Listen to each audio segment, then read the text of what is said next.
The things I wanted to talk about a little bit were, how, we think about kind of surgical BPH at this point in time and kind of modern management of BPH, kind of moving past kind of like 5-ARIs and alpha blockers. What's kind of on the window, and hopefully we can kind of spur a discussion about how this group can kind of work together to answer some of those kind of big outstanding questions in management of BPH and LUTS secondary to BPH.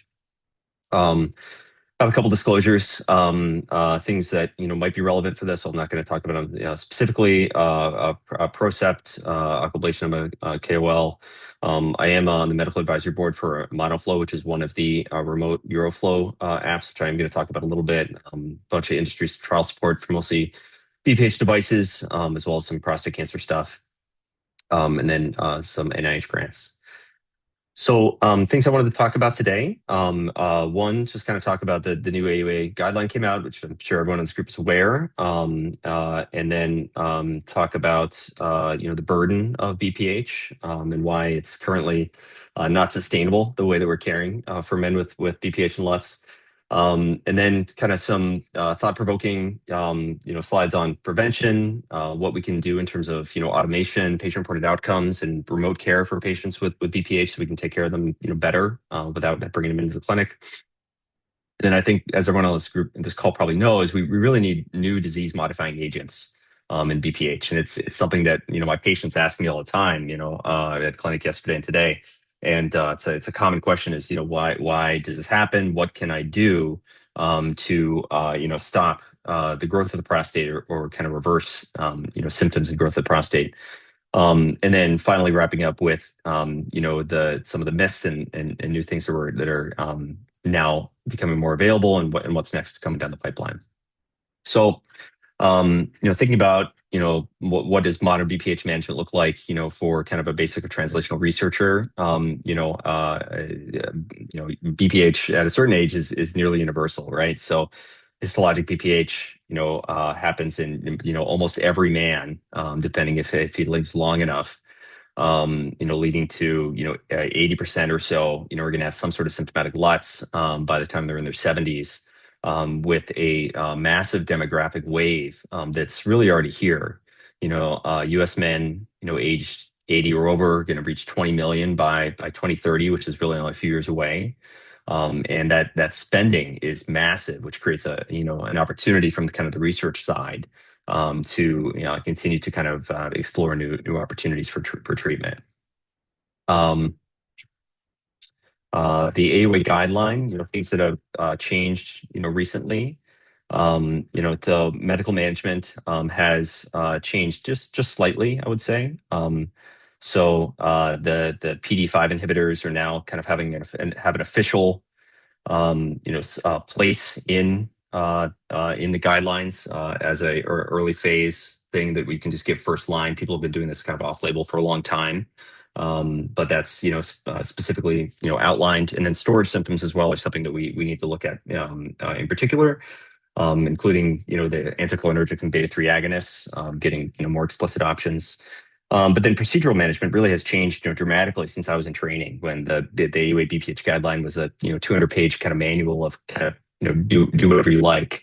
And it's great that we've seen that kind of evolve into more guidance about what the best things to do and what the things to ask. And the procedural algorithm is really built around two different axes, and that's prostate volume and ejaculatory function.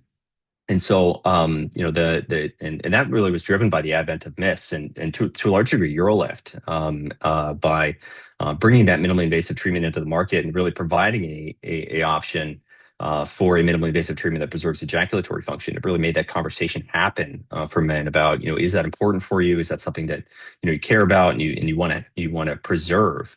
We can talk about durability of UroLift, but the fact that they were able to kind of bring that onto the market, I think, is really changed the conversation. And of course, now there's a lot more than UroLift, all of those now in the AUA guidelines have formal positions, for Resume, iTind, Aquablation, which was expanded to 150 mLs in size in the new guideline, and then Optilume as well.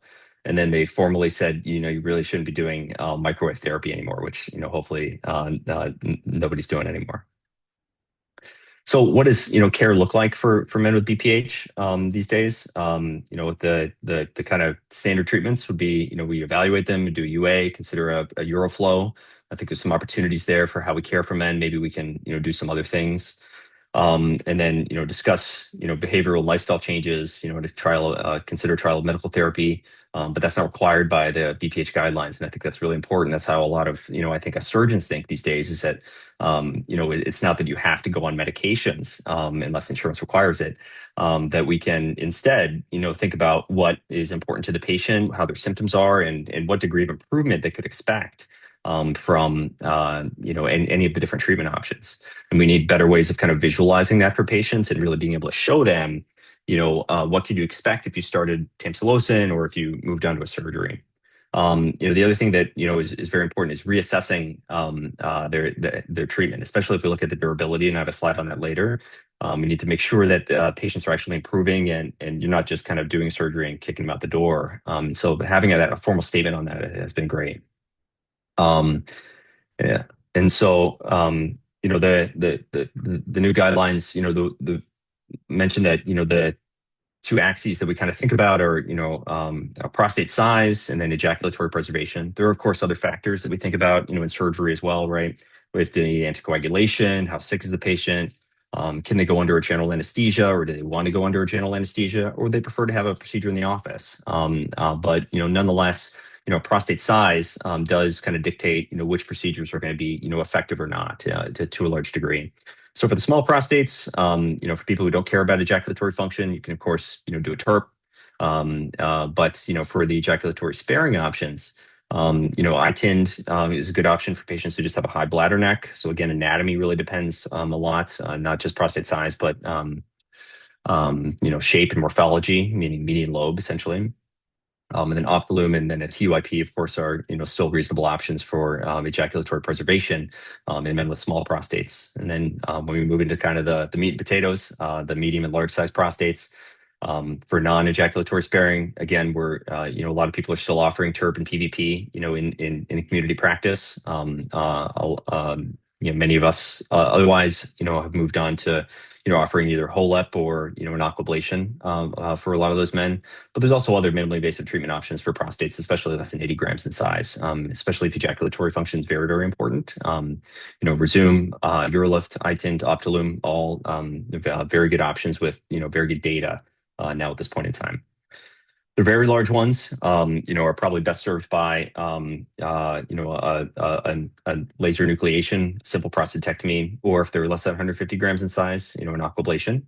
And then the very big ones, bigger than 150, really, I think the conversation should be, HoLEP or simple prostatectomy, usually robotically these days as well. PAE, I'm not going to talk about much today. We could have a separate, hour-long conversation about PAE. But it's also in the guidelines, of course. The downside of PAE is that the urologist isn't involved, and at least for this group, there's no opportunity to gain any tissue if we're thinking about kind of translational studies and other things we can do. But certainly, there's a lot of imaging of the prostate at that point in time, which could be an opportunity. So one thing I alluded to earlier is that we don't have to just use medications. The advent of medications was fantastic. When these studies came out, in the 90s, early 2000s, the alpha blockers, 5-ARIs, really showing that we can use medications to improve urinary symptoms in men and prevent them from undergoing surgery or needing a catheterization. But even the landmark trials will show these drugs work like a little bit.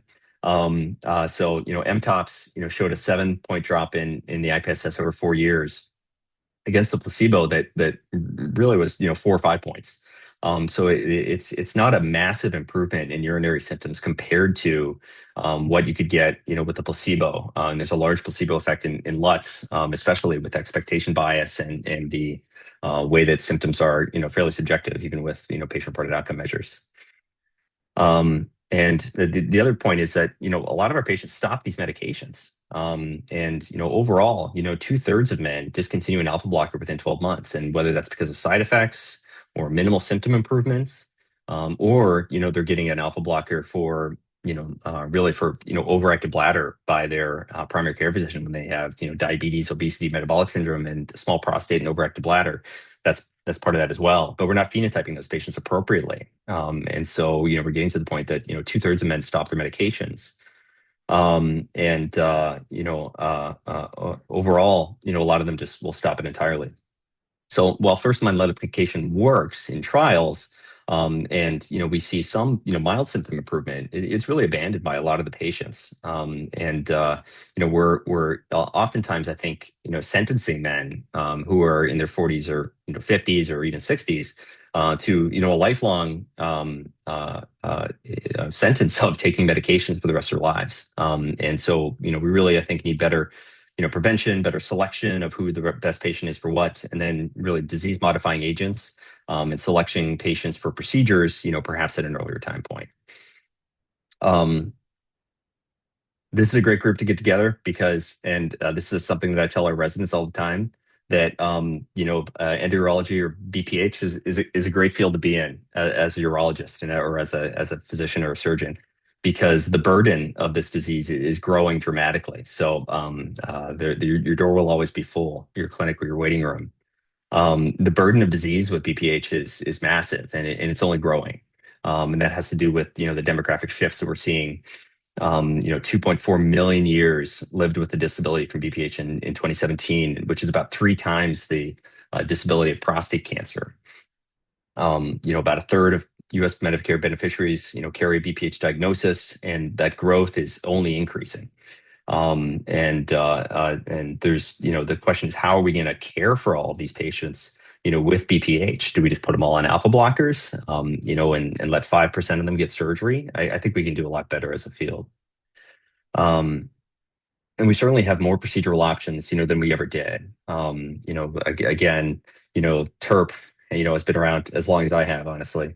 But that, is no longer the only option. And, being able to provide, a procedure to a patient, earlier in the time course, rather than putting him on a drug that just kind of masks symptoms for a few years, might be the better option. But we don't know that yet. But nonetheless, we just don't have enough urologists. So, 62% of U.S. counties have no practicing urologist.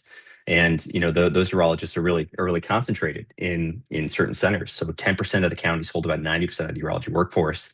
I live in Chicago, so there's multiple major academic centers in Chicago, and a large concentration of urologists.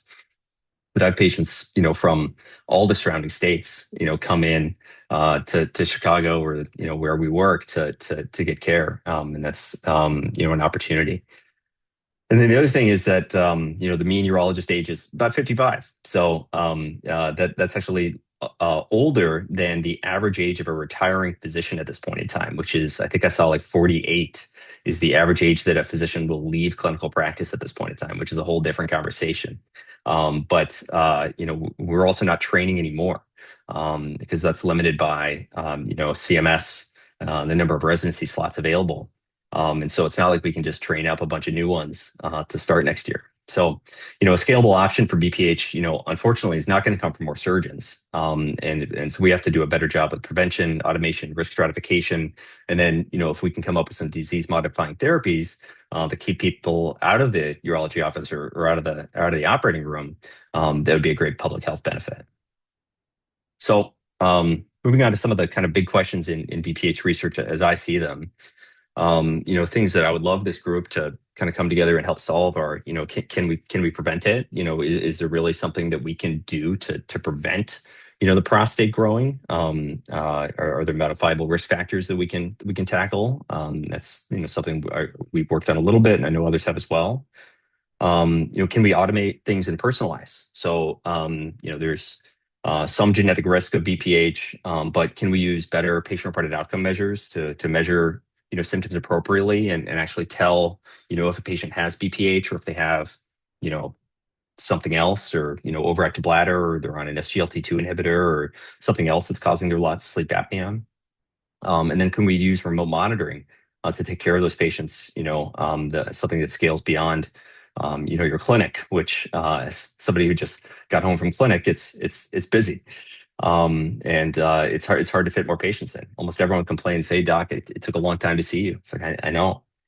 And then three, can we modify the disease? There's targets that we're working on, targets that I know other people in this group are working on, and that's to me really exciting. Can we get to the point where we have a disease modifying drug, other than a 5-ARI?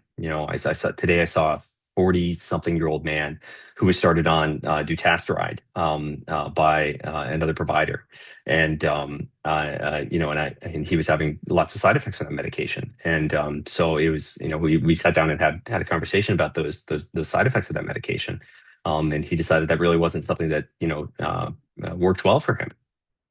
So I really think we need other disease modifying agents that have a different side effect profile, especially as men are, paying more attention to, sexual side effects and things because we have alternatives. And then finally, can we intervene any smarter? So, to a large degree, unfortunately, we're surgeons and have a hammer nail type mentality sometimes. I try not to, but can we think about tailoring the right patient to the right procedure? And can we, figure out what the right time is to intervene? Because that's really not something that we know very well. And certainly that has changed dramatically with the advent of newer, less invasive procedures or procedures that can preserve, sexual function or prevent side effects. So can we prevent BPH? It's a great question. It's not just an inevitability. We know things that are linked to, LUTS and BPH, metabolic syndrome, adiposity, lack of physical activity, things like anxiety and depression, are all, associated with LUTS, BPH. And so, metabolic syndrome, obviously one of the things that we know about the most. Physical activity, also very important. There's been multiple studies that have shown different ways of measuring levels of physical activity. And they're associated with worse LUTS, whether that's through a questionnaire or using METs. I applaud the trial currently going on, looking at if we can just do some physical activity in men with LUTS and see if that actually improves their symptoms without doing any medications or surgery. And then weight loss. This country has seen a massive change in how we manage weight over the last few years with Ozempic and the GLP-1s. We know that weight or BMI is associated with urinary symptoms. And so I think it'll be fascinating to think about that a little more moving forward. And I think that's kind of an open question, and would love to get other input from other folks here. How are these GLP-1s going to impact, LUTS over time? And I think we're going to need a little bit more data and maybe some registry data to collect this, but I think that's certainly an opportunity. We know that obesity and diabetes and metabolic syndrome, insulin resistance, associated with prostate growth, associated with LUTS. Could those end up, modifying the disease to a point in time? I think it's an open question. A lot of the GLP-1 prostate literature is really about prostate cancer. I haven't seen much, published on this, but it's certainly an opportunity for a prospective biomarker anchored study of GLP-1s, prostate biology, prostate size. I think it's something that this group should think about if they haven't already. Then moving on, the other thing that I think will help us take care of all the millions of men with LUTS BPH is thinking about how we can automate or personalize, BPH care. So we don't have great tools to predict, who will progress to retention or to surgery. There's a one calculator out there, and I don't have a slide on it, but feel free to message me later. But it was made by GSK based on some of the dutasteride studies at bphtool.com, I think, and can give you a little bit of a predictor of what their symptoms would be if they were on a 5-ARI versus not. And sometimes that can be helpful in the clinic to sit through and talk with the patient about what their symptoms are going to be like and how like a 5-ARI could improve it. But right now, a lot of it is wait and see. It's well, how are your symptoms? What's your risk tolerance to side effects, to surgery, to medications, and it's a shared decision making. But we don't have great tools to kind of predict that or to even visualize that for patients, and I think we can do a better job at that as well. Theoretically, we could do some genetic risk scores, a polygenic risk score to look at probability of BPH over a lifetime. or probability of other associated diseases, disease states like sleep apnea, anxiety, depression, that are those modifiable risk factors. Yep, thank you for shouting out Scott Bauer at UCSF doing that study. Um, so, genetic risk factors, could be something as well. The genetic risk score for BPH is mild at best. It's not great, but that's, I think, because there are so many different factors that influence LUTS. And then, other ways we could kind of stratify, risk, looking at inflammatory phenotypes, metabolic phenotypes, fibrosis in the prostate, and then eventually match the intensity of the therapy, meaning like surgery or not, to an individual's trajectory. Um, and then the other thing that I think really matters is what I call the measurement problem. We have to measure the things that actually matter to men. And the IPSS is great. It's been around for 30 years. I met Michael Berry at the Society of Benign Prostate Disease last year. We held a dinner for him, and it's the gold standard. But there's certainly some problems with it. It misses incontinence, pain, post-void dribbling, and all things that are bothersome to men. And so I'm going to show a little bit of data about the learned symptom indices, which we've developed as part of the NIH Symptoms of Lower Urinary Tract Dysfunction Research Network, or LEARN, and we're applying specifically to men with BPH right now. So again, the IPSS published in '92, it's clearly a good measure. And its use has really been expanded beyond that of BPH. A lot of even prostate cancer patients, will get an IPSS even after a RALP, which is kind of fascinating to me because, again, it doesn't have any questions about incontinence. But it's clearly a good measure, and but it's still missing a lot of the questions we should be answering. And so as part of that, the Learn Consortium got together and said, how do we think about LUTS kind of taking a step back, and to do that, collected, hundreds of patients with bothersome urinary symptoms presenting to a tertiary care center, and gave them a huge questionnaire called CASIS. And then from that, narrowed that down into smaller, questionnaires. One was the Learn SI-29, which is really for research. It's a multi-page questionnaire, 29 items, obviously, that has different domains of, urgency, frequency, incontinence, voiding symptoms, nocturia. And then to boil that down even further is the Learn SI-10, which is analogous to the IPSS, one page, 10-item questionnaire, very quick. And it includes all the things the IPSS does, but it also includes questions about urge incontinence, stress incontinence, post-void dribbling, and pain, all things that are associated with bother your quality of life, and things that men care about. And so, one of the things that I like to, in one of my soapboxes, is that any type of incontinence is associated with worse urinary symptoms. So this is a graph showing the IPSS on the x-axis and the Learn SI-10 on the y. And so these symptom indices correlate with each other, and that's been validated in multiple different populations at this point in time. But the important part here is I colored the dots for different types of incontinence. So at some point, it doesn't really matter what type of leakage a man has. If a man leaks urine, he is bothered by it. So even if the IPSS isn't asking that question specifically, it's reflected in the higher score. And they have, worse urinary symptoms overall. And that holds together in multivariate analyses, and it also holds together with quality of life and bother as well. So I think it's critical that we ask these questions of men, just as it's important that we measure sexual function now that we have options that can preserve sexual function. I think it's critical that we measure things like incontinence. As we have some technologies that we know do cause incontinence, like laser enucleation, at least temporarily in most men, and technologies that don't. Quickly, just showing again in multiple different populations, this questionnaire does correlate with the IPSS.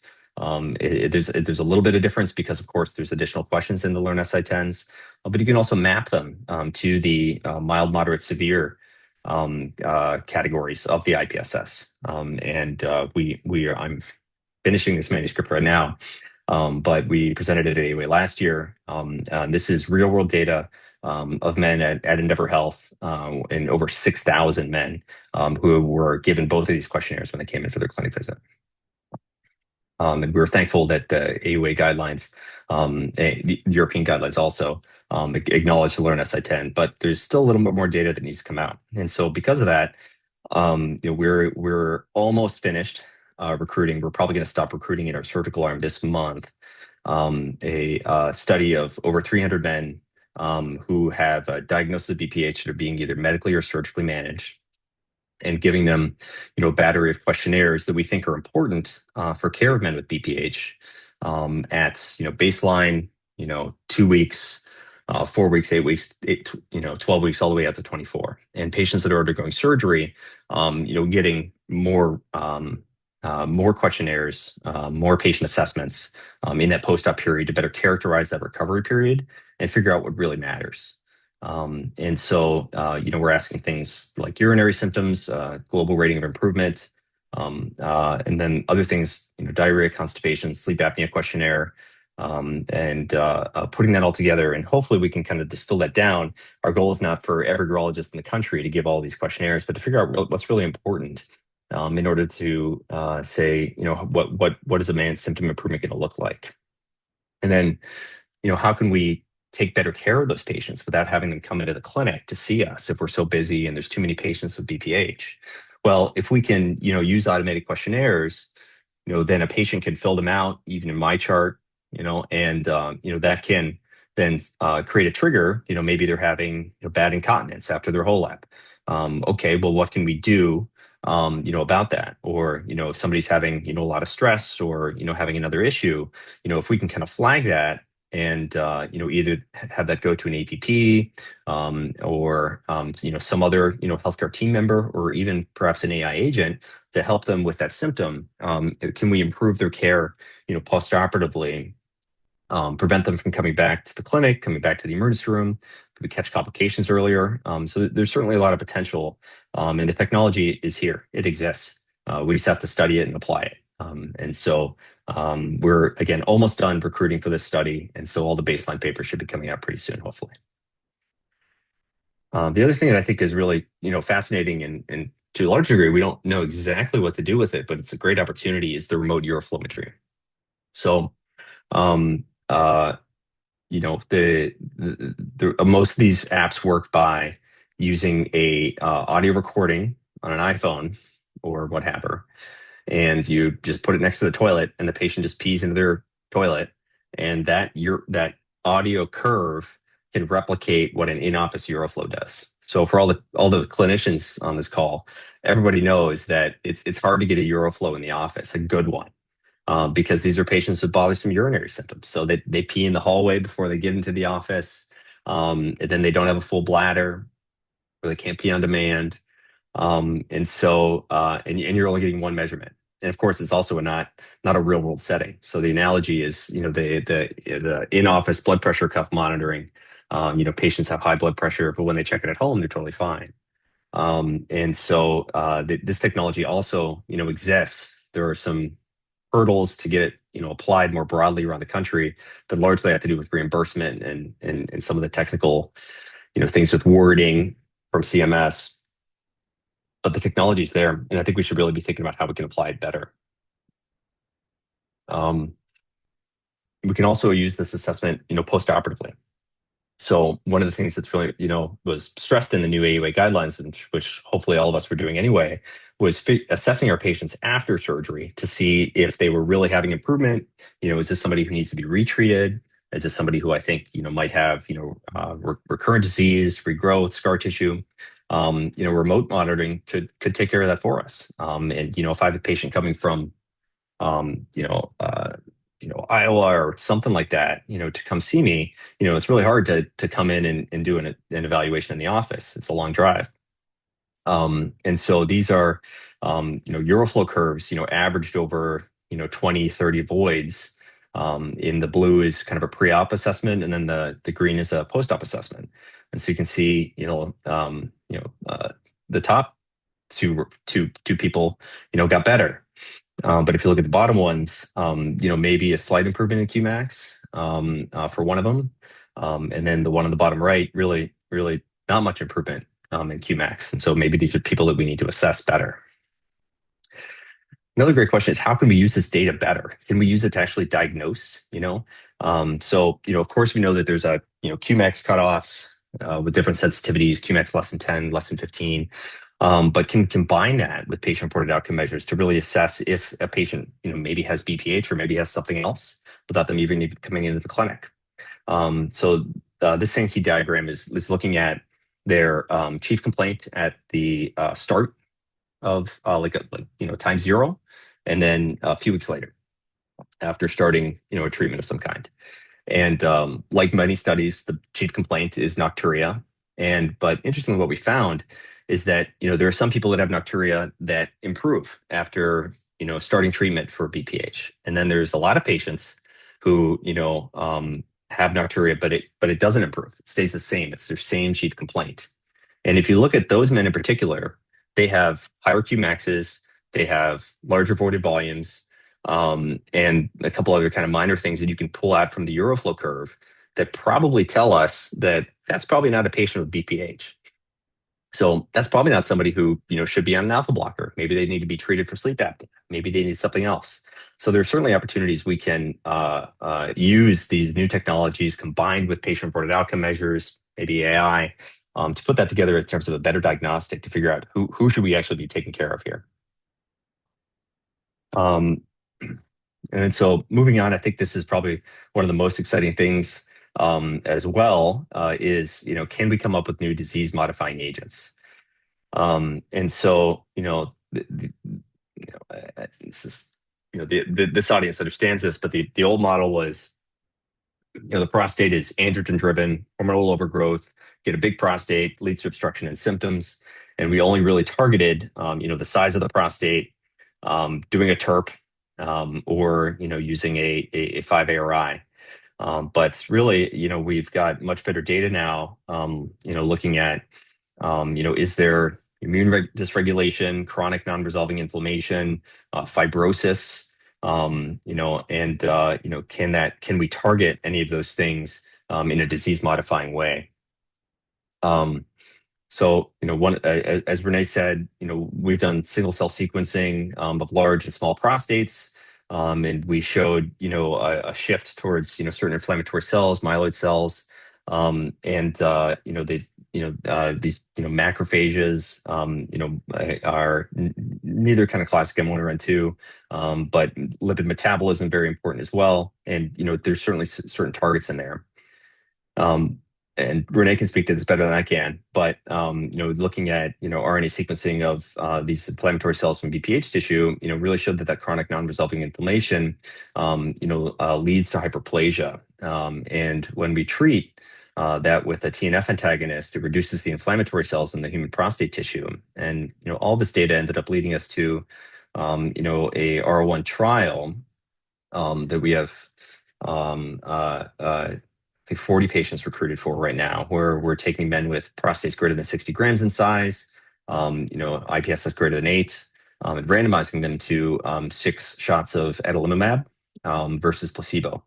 And then we're doing an MRI before and after to look at, of course, size of the prostate, size of the transition zone, peripheral zone, but also some, inflammatory sequences as well.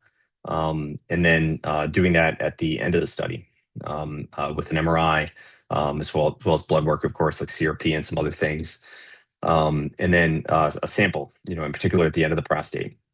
And I would say that the tip that I have here is that we designed that so that we could get prostate tissue kind of regardless of the methodology or the surgical procedure that the patient, chose or was right for them.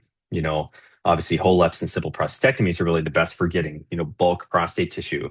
But there's a lot of patients out there who want something else. They want something that's ejaculatory preserving. So I thank Renee and her team for allowing us to do core biopsies because, that way, if you do a resume or what have you, I can still take some transperineal biopsies and pass that off, and we can still get that information out there. 40 or so patients recruited so far. So hopefully we'll keep, pulling patients into this, and hopefully it can be a model for all the other targets that other groups are working on as well. So there's certainly lots of targets out there. So TNF we're working on, TREM2 macrophages, another target that has some possibility. There's TIAM1, RAC1 signaling. Knockdown of that has reduced prostate branching, and then the antifibrotics. I know some folks in this group are working on that as well. Either we can repurpose pre-existing antifibrotic medications like and see if those have any impact. We've scoured our EDW data to see if we can pull any information on that, and hopefully new approaches as well, not just repurposing existing drugs. So how can we figure out what the right option is for the right patient?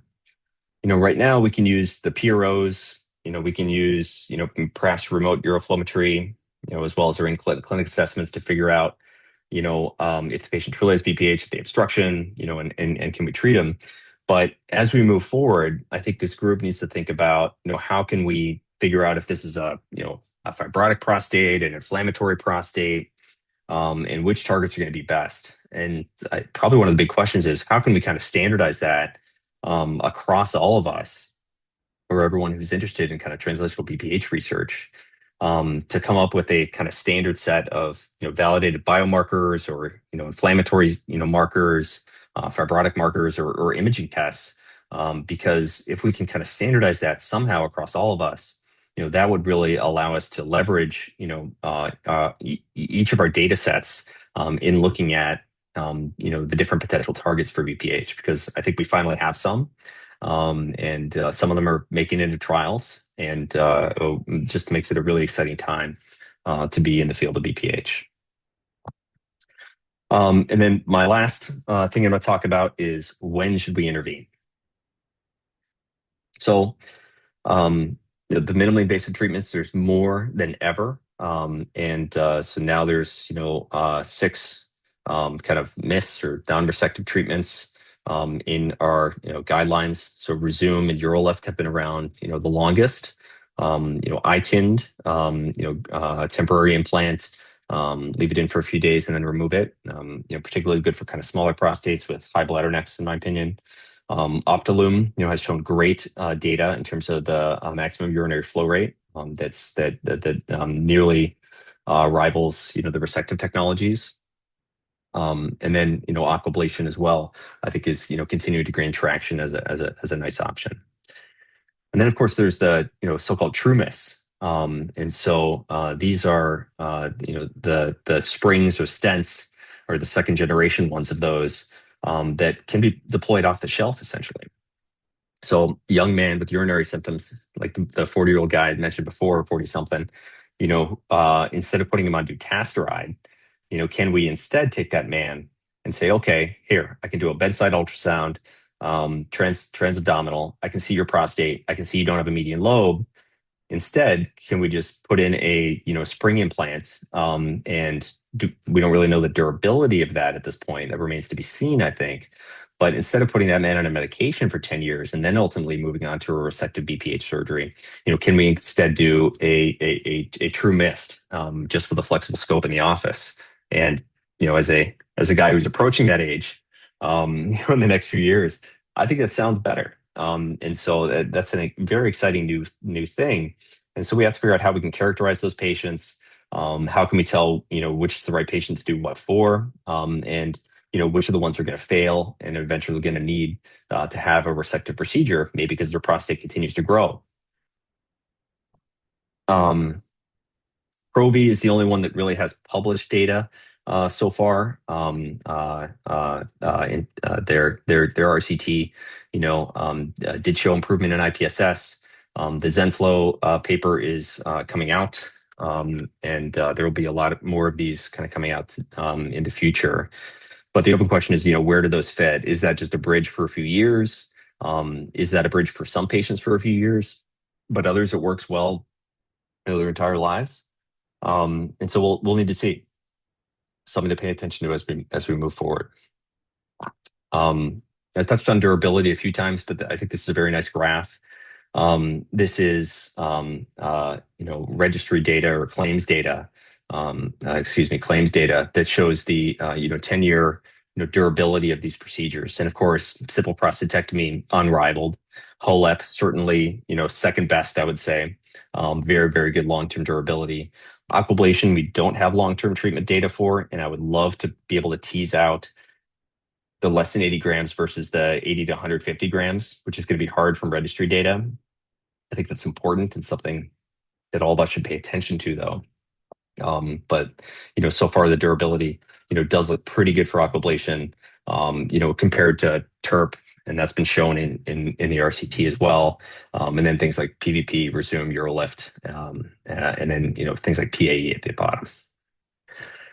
And so the last question is, when do we operate? And the best data that I have for this is, or at least that I can find, is from the VA cooperative trial, which was done in the 80s. And they randomized people to getting a TURP or to watchful waiting and getting a TURP later. And we can't do that study anymore. But immediate TURP beat watchful waiting in terms of the IPSS improvement. They had an 11-point improvement versus an 8-point improvement if people waited a few years. And then a Qmax improvement as well. So the people who had TURP right away had a greater Qmax improvement than those who waited a few years and then eventually had TURP. And so that's really the best data we have to show that early intervention might be better, but we still don't know who those patients are, which patients are the ones to intervene with the first. And of course, now we have way, way, way more options than we did in the 80s. We have more medications, we have minimally invasive procedures. Soon we'll have the quote unquote true miss. And I think that this is a really important topic. Do we have a biomarker of detrusor function or bladder decline? Can we use remote urodynamics for this, or ambulatory urodynamics to tell us who we should treat early and who is going to deteriorate in terms of their detrusor function over time? And I would love to solve this question. It doesn't have to be me who solves it. But I think that one of us should, some of us, and which is a awesome topic to think about. We're running short on time here, so this is one of my favorite graphs. There's more to LUTS than prostate size. This is from Reduce prostate volume and urinary symptoms, and it's like a modern art graphic. I should hang it up in my office. Something that I always show the residents, and I think is very important for all of us to keep in mind. It's not just the prostate. We need to think about everything. And then finally, we need to do better phenotyping. I think everyone knows that. So what can we do? I think how can we come up with something to help prevent BPH? Can we automate things better? Can we use remote care with patient-reported outcomes, remote uroflowmetry, AI, to better assess patients, figure out which ones are going to deteriorate?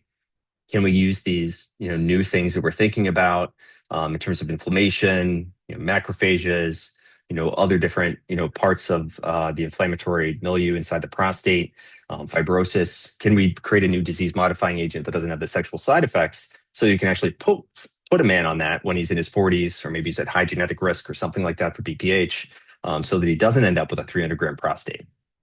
And then finally, where do the true miss fit in? Can we use those in younger men, either as a bridge or as a permanent therapy? And when should we intervene? So, how could this group work together? First of all, thank you all for putting this together. I think it's a great idea. There's tons of room for collaboration, both within Caribou. For those of you who aren't members in the Society of Benign Prostate Disease, I encourage you to join that group as well. We have an annual meeting at the AUA, and then there's another meeting usually in February. I think we're aiming for Miami this year. And by collaborating together, I think we can, come up with some great ideas on how to answer these and other questions. Multi-institutional studies, shared cohorts, biorepositories.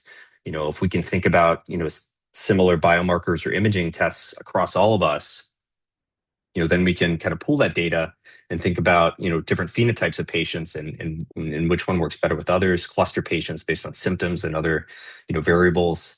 And then, if we can all kind of come together and say, okay, these are the different, remote monitoring or patient-reported outcomes that we do, we'll be unstoppable. It'll be a huge group of really smart people that happy to be talking to today. So with that, I'll say thank you, and very excited for this group to be together, and thank you for inviting me to talk.